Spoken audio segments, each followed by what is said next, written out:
Hi, I'm Chesy Tronchoni. That was in Spanish. Yeah, no, that was in English. Yeah, exactly, but that had to be in Spanish. And I said it in English. Okay, español, okay.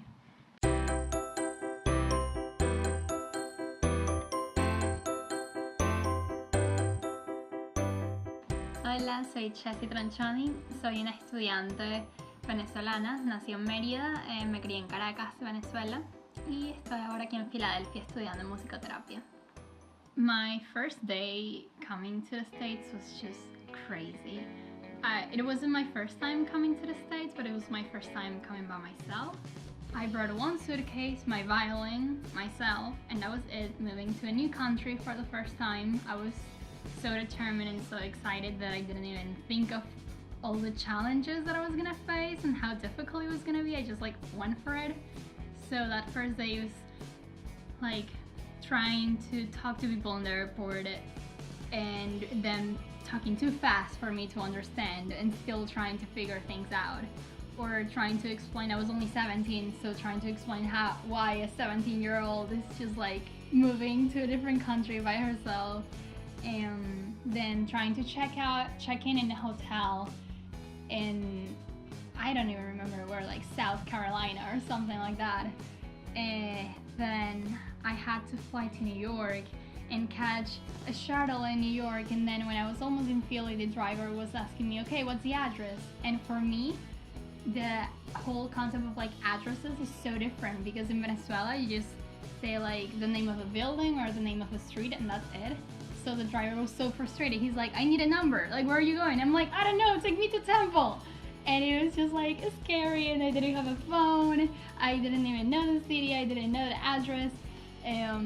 But I made it to Temple, and I was just so happy. It was a beautiful summer day in August. Making the decision to move here by myself was definitely very difficult. My culture, I think not only in Venezuela but in Latin America, is very family oriented.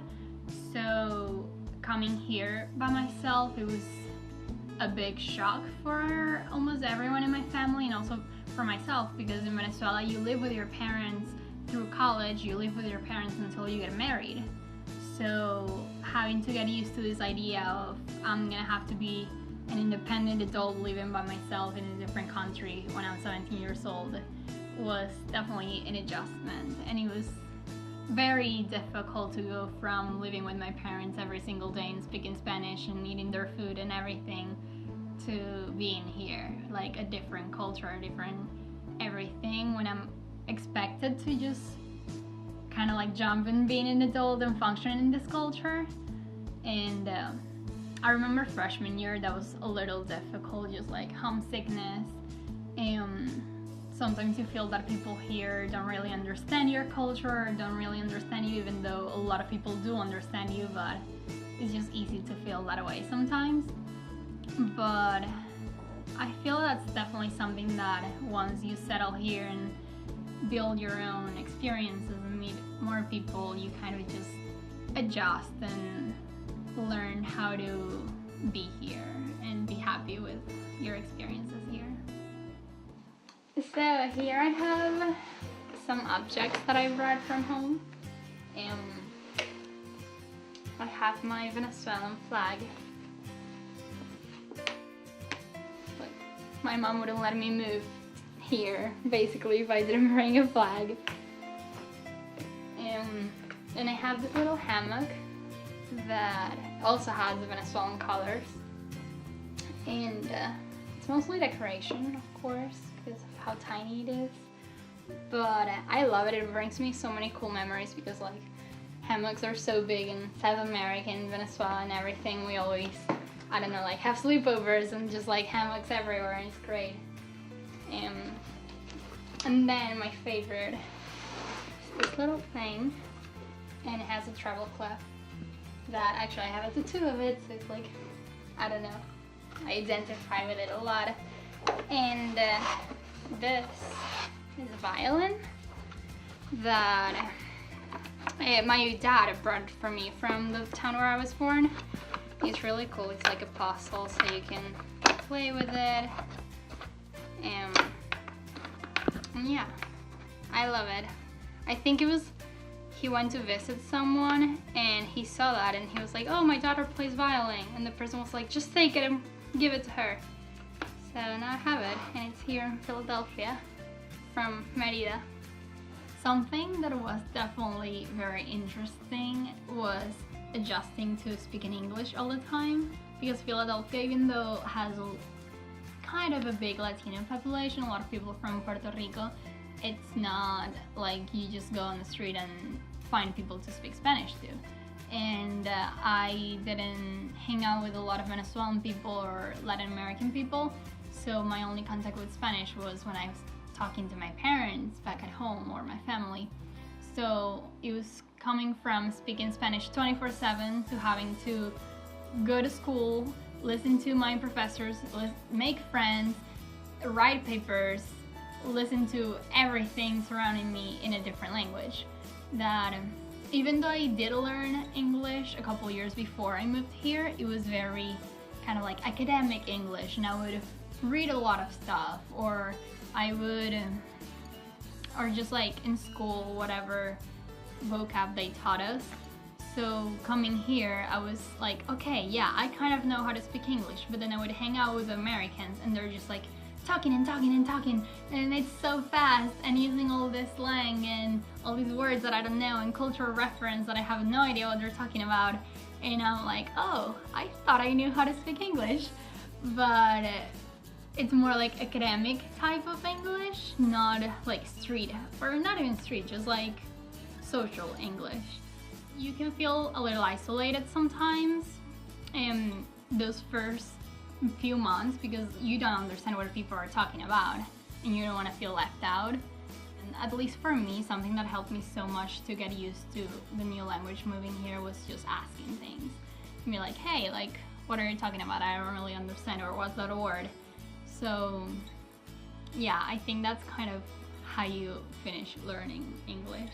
It's so interesting, and now I find myself, even when I talk to my parents, I want to say things in English, and I'm like, no, like, what's the word in Spanish? Like, it's so frustrating because I feel that I should be like perfect in Spanish and remember everything, but the truth is that when you move to a new country, you get so used to living here and just like speaking the language that they speak here and everything. So now I feel that I'm like in an in-between of like, Spanish is still most comfortable, but there's so many cool things about English that I can express in ways that I can't do in Spanish. So I don't know, sometimes I just like start speaking another language and I'm trying not to, or I forget that I'm with like people who only speak English and start speaking Spanish.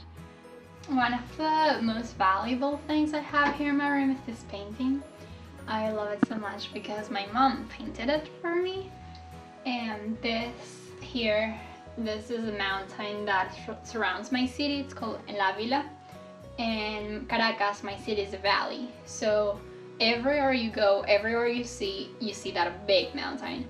And it's just like so great and grounding, and it gives you a sense of like, this is my city, this is my mountain. So every Venezuelan that moves away from Venezuela just like really misses this mountain.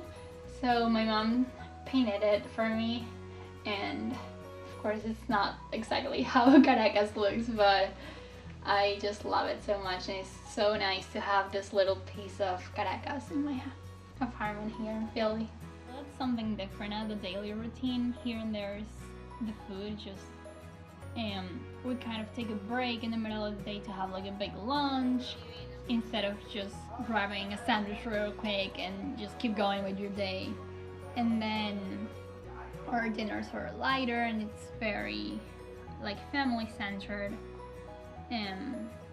instead of just like eating like this huge meal that then gets you like all heavy to go to sleep. So I don't know, that's something that it took me a while to get used to, just like having to like switch, like when am I eating more, when am I eating less, what type of things I'm eating. That's definitely something that is very different. It's not something that you can just stick to your routine because it's just not how the society here works and like everything works. You have to kind of just get used to it and go with the flow and do what people do here.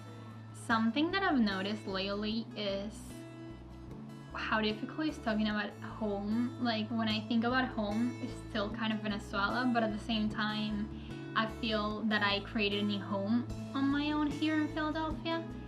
So I want to call Philadelphia my home, but at the same time I feel like I'm betraying Venezuela by not saying that Venezuela is home.